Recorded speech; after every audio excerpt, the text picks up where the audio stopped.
Assalamualaikum viewer, welcome to my another video. In this video I am going to show you how to make a energy bulb circuit tester or CFL bulb circuit tester.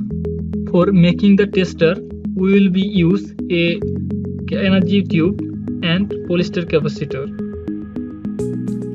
So first we need to check the energy tube. If it is okay, then we will be use. If your tube is not good, your tester will be not work.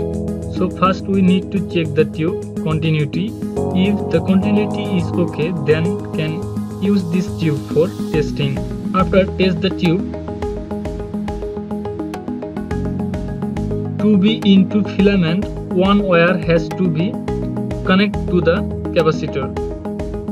The value of capacitor is 332J12504.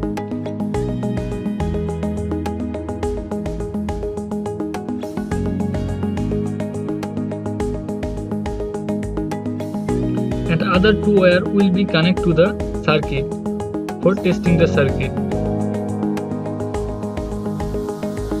So let's go see the drawing.